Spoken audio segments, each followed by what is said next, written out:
ছাত্র federation of India অর্থাৎ SFI এর পক্ষ দিয়ে একটি সমাবেশের আয়োজন করা হয় কলকাতা ইউনিভার্সিটির সামনে। এই সমাবেশে উপস্থিত ছিলেন বাম সংগঠনের ছাত্ররা। 6 মার্চ ছাত্র ফেডারেশন অফ ইন্ডিয়া অর্থাৎ এসএফআই এর পক্ষ থেকে একটি সমাবেশের আয়োজন করা হয়, যার স্থান হয় কলকাতা ইউনিভার্সিটির সামনে। এই সমাবেশে উপস্থিত ছিলেন বাম ছাত্ররা। আরএসএস বিজেপি বিরোধী 15টি ছাত্র সংগঠন মিলিত হয়ে গঠন করেছে ইউনাইটেড স্টুডেন্টস অফ ইন্ডিয়া। বিজেপিকে পরাস্ত করে দেশ ও সংবিধান রক্ষার শপথে বলিয়ান হয়ে এবং ছাত্র স্বার্থ বিরোধী জাতীয় শিক্ষানীতি 2020 বাতিলের দাবিতে ইউএসআই এর পক্ষ থেকে ইতিপূর্বেই দুটি রাজনৈতিক কর্মসূচি সংগঠিত হয়েছে। জানুয়ারি মাসে স্টুডেন্টস ইন অ্যাকশন নামে দিল্লিতে পার্লামেন্ট অভিযান এবং ফেব্রুয়ারিতে স্টুডেন্টস ইন অ্যাকশন 2.0 নামে চেন্নাই শহরে মহামিছিল ও সমাবেশ হয়। 6 মার্চ বেলা 12টায় কলকাতার কলেজ স্ট্রিটে অনুষ্ঠিত হয় student in action 3.0। Howrah station ও শিয়ালদা স্টেশন থেকে এসেছে দুটো সুবিশাল ছাত্র মিছিল। পশ্চিমবঙ্গের রাজনৈতিক পরিস্থিতি অনুযায়ী তৃণমূল এবং বিজেপিকে পরাস্ত করার আহ্বান জানিয়ে এবং জাতীয় শিক্ষানীতি 2020 পাশাপাশি তারই অনুকরণ প্রস্তুত করা নতুন রাজ্য শিক্ষানীতি বাতিল করার দাবিতে সংগঠিত এই সমাবেশ। স্বদেশ গড়তে এক আওয়াজ, চাই সবার শিক্ষা সবার কাজ স্লোগানে দেশ গড়ার ডাক উঠবে এই সমাবেশ থেকে। এসএফআই সহ এআইএসএফ, পিএসইউ, এআইএসবি ছাড়াও উপস্থিত থাকবে ডিএমকে ছাত্র সংগঠন, দ্রাবিড়িয়ান ছাত্র সংগঠন, আসাম ছাত্র মুক্তি, সমাজবাদী ছাত্র সভার প্রতিনিধিরা থাকবে। अरे भैया कहाँ हैं आप? अरे ऐप में तो 5 मिनट दिखा रहा है। तो ऐसे कीजिए, कैंसिल कर दीजिए, मैं दूसरी कैब कर लूंगा। क्या बात कर रहे हैं आप? ऐप में तो 500 रुपए दिखा रहा है, आप एक्स्ट्रा क्यों मांग रहे हैं? क्या आप भी रोजाना ट्रेवल करने के लिए कैब बुक करते हैं? और क्या इसी तरह के एक्सपीरियंस का सामना करना पड़ता है आपको भी? तो आइए, अब इस एक्सपीरियंस को बेटर बनाने का टाइम आ गया है रेडी टू कैब के साथ। रेडी टू कैब से इंडिया का most trusted and fastest growing cab booking platform. Ready to cabs पर आपको कैब बुकिंग सर्विसेज ही नहीं बल्कि यहाँ पर आप local taxi, rickshaw, AC non AC taxi सब बुक कर सकते हैं। और सबसे अच्छी बात तो ये है कि यहाँ पर आप अपना फेयर खुद डिसाइड करते हैं, है ना ये अच्छी बात। अब लंबे इंतजार की जरूरत नहीं है, ना ही एक्स्ट्रा फेयर देने की जरूरत है, और अपने डेस्टिनेशन पर लेट पहुंचने की टेंशन भी खत्म। यहाँ पर सिर्फ बुकिंग ही नहीं, रेडी टू कैब्स के साथ आप एज ए करियर भी अपने आप को ग्रो कर सकते हैं, जहां पर इंडिया के बाकी के सारे प्लेटफॉर्म के कंपैरिजन में आप ज्यादा रेवेन्यू जनरेट कर सकते हैं। तो अब इंतजार कैसा, बनाओ अपने कैब बुकिंग एक्सपीरियंस को बेटर रेडी टू कैब्स के साथ। आप इस ऐप को डाउनलोड कर सकते हैं प्ले स्टोर से या फिर ऐप स्टोर से, या फिर स्क्रीन पर नीचे दिए गए नंबर पर कांटेक्ट कीजिए। मिलते हैं। থাকবে ছাত্র আরজেডির প্রতিনিধি এবং ট্রাইবাল স্টুডেন্টস ইউনিয়নের প্রতিনিধি সহ ইউনাইটেড স্টুডেন্টস অফ ইন্ডিয়ার অন্যান্য প্রতিনিধিরা। বাংলার তথা দেশের ছাত্র সমাজের ব্যাপকতম অংশকে ঐক্যবদ্ধ করে শিক্ষা বিরোধী বিজেপি তৃণমূল সরকারের বিরুদ্ধে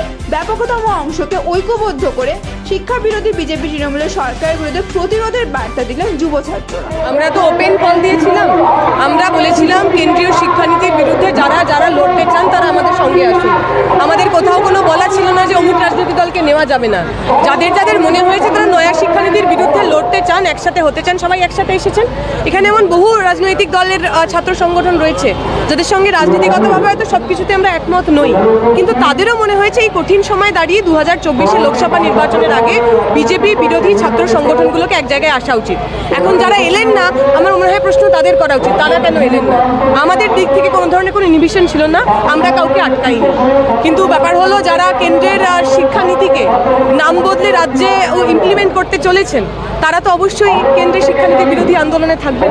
কিন্তু অলরেডি কম বেশি প্রত্যেকটা স্টেটে সেন্ট্রাল জাতীয় শিক্ষানীতি 2020 লাগু হয়ে গেছে, এখন কি দাঁড়াচ্ছে এতদিন ধরে লাগু করলে এখনো পর্যন্ত চলছে। কিন্তু আমরা তো ছাত্র সংগঠনের তো নিজস্ব দায়িত্ব থাকে। এর আগেও তো আমরা দেখেছি যখন কৃষকরা রাস্তায় নেমেছিলেন, তারা ওই যে বিল পার্লামেন্টে পাশ করা হয়েছিল সেভাবে দেখতে গেলে তো লিগালি ওটাও পাশ হয়েছিল, কিন্তু কৃষকদের সংঘবদ্ধ আন্দোলনের কারণে কেন্দ্র সরকারও পিছু হটতে বাধ্য হয়েছে। আমরা চেষ্টা করছি সেই রকম আন্দোলন গড়ে তুলতে যাতে যেখানে যেখানে বাধ্য হয়ে তারা ইমপ্লিমেন্ট করেছেন সেখানে পর্যন্ত তারা এই যে নয়া শিক্ষানীতি তার বিরুদ্ধে কথা বলেন। এর মধ্যেও ব্যতিক্রম রয়েছে। আমরা যদি কর্ণাটক দেখি, আমরা যদি কেরালা দেখি, বিভিন্ন জায়গায় রাজ্য সরকার তারা মাথা নামাননি। তামিলনাড়ু সরকার যারা এখানে এসছেন ডিএমকে, তারা পরিষ্কার বলেছেন কেন্দ্রের সরকারের শিক্ষানীতি তারা লাগু করবেন না। আমরা চাই আরও বেশি সংখ্যক রাজ্য সরকার তারা আমাদের সঙ্গে আসুক, তারা এই কেন্দ্রীয় শিক্ষানীতি, গরিব মারা ছাত্র মারা শিক্ষানীতির বিরুদ্ধে অ্যাকশন নেবে। রাজ্যের বিভিন্ন কলেজ বিশ্ববিদ্যালয়ে দীর্ঘদিন ধরে ছাত্রসংঘ নির্বাচন হয় না, উপাচার্য নিয়োগ নিয়ে জটিলতা রয়েছে, কি বলবে এই বিষয়ে? আমাদের আজকের যে মিছিল, সেই মিছিলের অন্যতম দাবি যে ক্যাম্পাসে গণতান্ত্রিক পরিবেশ ফিরিয়ে আনতে হবে। তার মানে ক্যাম্পাসগুলোতে নির্বাচন, গণতান্ত্রিক প্রক্রিয়ায় নির্বাচন করাতে হবে। এবং এই দাবি তো আমাদের বহুদিনের। যখন একজন ছেলে একটি মেয়ে সে লোকসভা নির্বাচনে এমপি ইলেক্ট করছে, এমএলএ ইলেক্ট করছে, মুখ্যমন্ত্রী প্রধানমন্ত্রী ইলেক্ট করছে, কিন্তু কোন জাদু বলে তার কাছে সেই অধিকার থাকবে না যে সে তার কলেজের কে সিআর হবে, কে জিএস হবে, কে প্রেসিডেন্ট হবে, সেই নির্বাচনটা করতে পারে। যাতে গণতন্ত্র আরও সুপ্রসারিত হয়, তাই জন্যই কলেজ ক্যাম্পাসে নির্বাচন দরকার। এবং নয়া শিক্ষানীতি সেই নির্বাচনের পরিসরটাকে তো কেড়ে নিচ্ছে। তাই আমরা যখন নয়া শিক্ষানীতির বিরোধিতা করছি, একই সঙ্গে আমরা ডেমোক্রেটিক স্পেসেস, ক্যাম্পাসের মধ্যে গণতান্ত্রিক পরিসর ফিরিয়ে আনার কথাও সঞ্চারে বলছি। তুমি জানো প্রধানমন্ত্রী আজকে রাজ্যে এসে কথা বলে এসেছেন, তিনি আজকে বারাসাত সভা থেকে নারী শক্তি উন্নয়নের কথা বলেছেন। সাময়িক প্রস্তুতি কী বলবো? অথচ দেখা যাচ্ছে আমাদের রাজ্যে আবার অল্প বয়সে বিয়ের সংখ্যা বাড়তে, মায়ের হওয়ার সংখ্যাটা প্রবল। আমরা তো নরেন্দ্র মোদীজিকে জিজ্ঞেস করবো, উনি প্রধানমন্ত্রী, উনি সন্দেশখালী নিয়ে অনেক রকম কথা বলেছেন, মহিলাদের সম্মান নিয়ে কথা বলেছেন, খুব ভালো ব্যাপার। কিন্তু এই পশ্চিমবঙ্গ থেকে, কলকাতা থেকে 1400 কিলোমিটার দূরে মণিপুর বলে আরেকটি রাজ্য রয়েছে। সেই মণিপুর রাজ্যে বিগত 4-5 মাস ধরে মহিলাদের সঙ্গে যা হয়েছে ঘটনা আমরা আপনারা সবাই দেখেছি। গণধর্ষণ থেকে শুরু করে, খুন থেকে শুরু করে, বাড়ি জ্বালিয়ে দেওয়া থেকে শুরু করে। নরেন্দ্র মোদী কলকাতা আসতে পারছেন, মণিপুর যেতে পারছেন না কেন? মণিপুরে তো বিজেপির সরকার। উনি যদি সত্যিই মহিলাদের সম্মান নিয়ে এত চিন্তিত হতেন, আমি বিশ্বাস করি একজন দায়িত্বশীল প্রধানমন্ত্রী হিসাবে ওনার প্রথমেই মণিপুরে যাওয়া উচিত ছিল। যে প্রধানমন্ত্রী মণিপুরে যেতে পারে না, কিন্তু নির্বাচনের আগে যেখানে যেখানে বিরোধী রাজনৈতিক দলেরা সরকারে রয়েছে সেখানে গিয়ে নানা ধরনের কথা বলতে পারেন, তিনি আসলে জেনুইনলি কতটা নারীদের ভালো চান, নারী উন্নয়নের জন্য কাজ করতে চান, তা নিয়ে প্রশ্ন থেকে যাবে। এখনো পর্যন্ত যে ক্যান্ডিডেট সংখ্যা বিজেপি ডিক্লেয়ার রয়েছে 30% যেটা সংরক্ষণের কথা বলা হয়, সেই হিসেবে দেখা যাচ্ছে না এই রাজ্যের ক্ষেত্রে।